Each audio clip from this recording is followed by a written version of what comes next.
Assalomu alaykum, Edo tizim foydalanuvchilari. Bugun sizlar bilan shaxsiy topshiriqlar bo'limini ko'rib chiqamiz. Hammada xuddi shunday bosh sahifada ekran ochiladi va ko'rib turganingizdek shaxsiy topshiriqlar ko'rinadi. Xo'p, shaxsiy topshiriqlarga o'tish uchun ssilka bo'yicha o'tish mana shu bosiladi. Bosganingizda tizimga o'tadi va tizimimizga kiramiz. Shaxsiy topshiriqlar nega kerak desangiz, masalan, siz rahbarsiz va o'zingizni quyi turuvchingizga o'zingizni shaxsiy topshiriqlari, fishkasiz topshiriq tushirish imkoniyatingiz bor. Topshiriq yaratish bosiladi.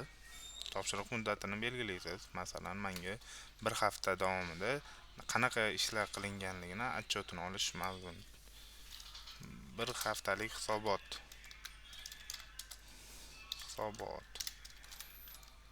deb yozamiz va ijrochilarni qo'shib chiqamiz.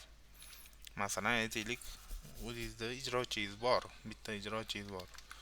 Uni familiyasini topib olasiz va qo'shasiz. Saqlash bosiladi. Ijrochi qo'shildi. Bunga nazoratchi qo'shsak bo'ladi.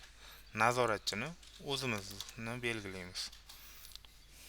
Masalan, deylik-da, o'zimiz nazoratchimiz va faylimiz bo'lsa, faylimizni qo'shib saqlash bosamiz. Hozir biz faylsiz biriktirdik va mana bizani muddatimiz 29-sentyabrda qo'shiladi. Bilan ko'rib turganingizdek ijrochi ro'yxati ko'rilmagan bo'lib turibdi. Agar bular javob bersa,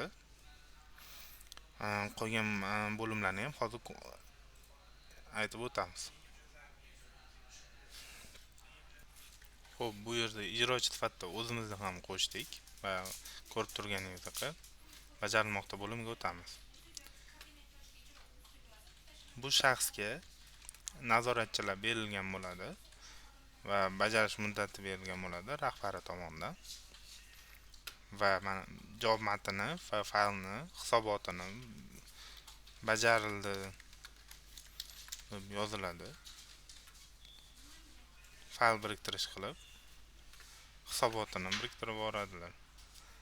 Hisoboti tayyor bo'ladi va saqlash qilib jo'natadi, tasdiqlash qilinadi. Va berilgan javob. O'zimiz nazoratchi bo'lganimiz uchun ko'rib turganingizdek nazoratdan yetish knopkamiz bor, rad etish. Agar hisobotda qanaqadir xatolik bo'lsa, rad etishga boramiz. Nazoratdan yetish qilsak, to'g'ri bajardi deb mana yechish. Barcha ijrochilarda nazoratdan ikkita ijrochinikini ham yechaveramiz. Bu yog'i xuddi Edo'nikidek ketaveradi ishimiz. Mana ko'rib turganingizdek bu hech qanaqa muammosiz ishlamoqda. Bu shaxsiy topshiriqlar holati paneli. Mana bizga kelib tushgan topshiriqlar mana ko'rib turganingizdek topshiriqqa javob berganmiz, lekin nazoratchi yechmagan bu yerda. Bu yerda nazoratdan yechilgan, qabul qilingan, hammasi javob berilgan. O'ynamiz sodda, tushunarli. Hammasini bemalol ko'rib olishingiz mumkin. Mana hisoboti, hammasini ko'rib turishingiz mumkin. Oddiy ijrochilarda aytgancha topshiriq yaratish imkoniyati bo'lmaydi. Rahbar bo'lim boshliqlarida bo'lish kerak.